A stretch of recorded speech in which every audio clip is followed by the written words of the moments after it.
नमस्कार, आप सभी का स्वागत है आज की ताजा खबर में। विचार रखे हैं वह बहुत ही महत्वपूर्ण है। हम सभी देश की सीमाओं की रक्षा में दिन रात लगे हमारे वीर जवानों के साथ चट्टान की तरह खड़े हैं। उनकी वीरता, उनके कौशल, उनकी सूझबूझ पर देश अटूट विश्वास रखता है। इस सर्वदलीय बैठक के माध्यम से मैं शहीदों के परिवारों को भी ये विश्वास दिलाता हूं कि पूरा देश उनके साथ है, पूरा देश उन्हें नमन करता है। साथियों, पूर्वी लद्दाख में जो हुआ उसको लेकर आपने रक्षा मंत्री जी और विदेश मंत्री जी को सुना भी और प्रेजेंटेशन को भी देखा। न वहां कोई हमारी सीमा में घुस आया है, न ही कोई घुसा हुआ है, न ही हमारी कोई पोस्ट किसी दूसरे के कब्जे में है। लद्दाख में हमारे 20 जाबाज शहीद हुए, लेकिन जिन्होंने भारत माता की तरफ आंख उठाकर देखा था, उन्हें वो सबक सिखा कर गए। उनका ये शौर्य, ये बलिदान हमेशा हर भारतीय के मन में अमिट रहेगा। साथियों, निश्चित तौर पर चीन द्वारा एलएसी पर जो किया गया है, उससे पूरा देश आहत है, आक्रोशित है। ये भावना हमारी इस चर्चा के दौरान भी आप सबके माध्यम से बार बार प्रकट हुई है। मैं आपको भी आश्वस्त कर रहा हूं कि हमारी सेना देश की रक्षा के लिए कोई कसर नहीं छोड़ रही।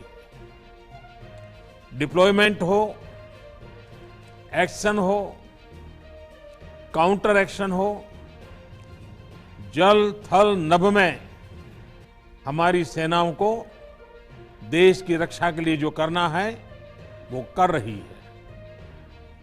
आज हमारे पास ये कैपेबिलिटी है कि कोई भी हमारी 1 इंच जमीन की तरफ आंख उठाकर भी नहीं देख सकता।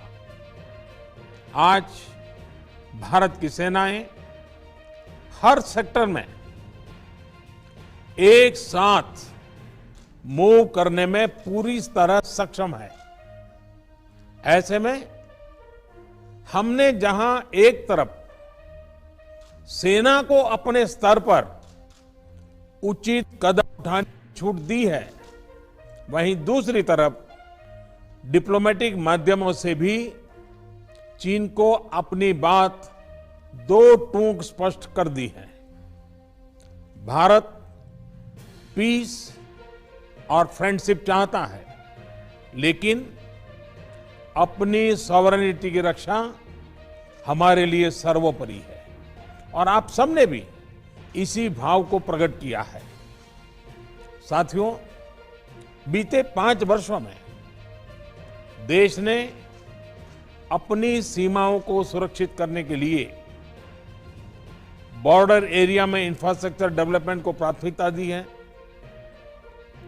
हमारी सेनाओं की दूसरी आवश्यकताओं जैसे फाइटर प्लेन्स, आधुनिक हेलीकॉप्टर, मिसाइल डिफेंस सिस्टम आदि पर भी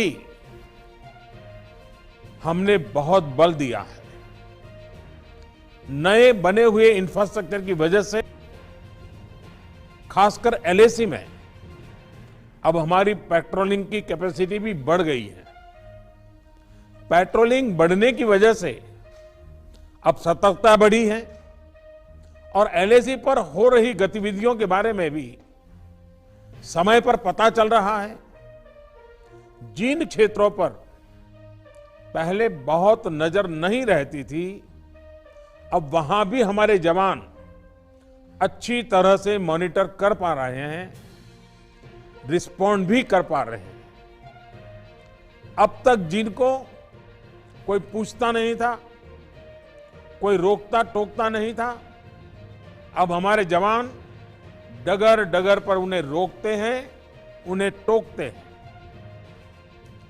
बेहतर हो रहे इंफ्रास्ट्रक्चर से एक मदद ये भी मिली है कि हमारे जवान जो उस कठिन परिस्थिति में वहां तैनात रहते हैं, उन्हें साजो सामान पहुंचाने में आसानी हुई है। साथियों, राष्ट्रहित, देशवासियों का हित हमेशा हम सभी की सर्वोच्च प्राथमिकता रही है। चाहे ट्रेड हो, कनेक्टिविटी हो, काउंटर टेररिज्म हो, भारत ने कभी किसी बाहरी दबाव को स्वीकार नहीं किया है। राष्ट्रीय सुरक्षा के लिए जो भी जरूरी कार्य है, जो भी जरूरी इंफ्रास्ट्रक्चर का निर्माण है, उसे इसी तरह तेज गति से आगे भी किया जाता रहेगा। मैं आप सभी को, सभी राजनीतिक दलों को फिर से आश्वस्त करता हूं कि हमारी सेनाएं सीमाओं की रक्षा करने में पूरी तरह सक्षम है। हमने उन्हें यथोचित कार्रवाई के लिए पूरी छूट दी हुई है। आप सभी ने इस बैठक के लिए अपना समय दिया, अपने मूल्यवान सुझाव दिए। इसके लिए मैं सभी दलों का, आप सभी नेतृत्वगण का हृदय से बहुत बहुत आभार व्यक्त करता हूं और आपके सुझाव आगे की रणनीति में बहुत लाभकर्ता होंगे, ये मुझे पूरा विश्वास है। मैं फिर एक बार इस एकता का संदेश देने में आप जो बढ़ चढ़ करके आगे आए हैं, वे सेना का मोरल तो बढ़ाएगा, देश के लोगों की हिम्मत बढ़ाएगा, लेकिन दुनिया को भी जो संदेश जाना चाहिए वो पहुंचेगा। और इसलिए आज की मीटिंग में आपकी सकारात्मक भूमिका का बहुत मूल्य है, उसका बहुत ऐतिहासिक महत्व है। और इसलिए भी आप सभी अभिनंदन के अधिकारी हैं। मैं फिर एक बार आप सब पर धन्यवाद करता हूं। वीडियो अच्छी लगी हो तो वीडियो को लाइक करें, शेयर करें और चैनल को सब्सक्राइब करें। तब तक के लिए धन्यवाद।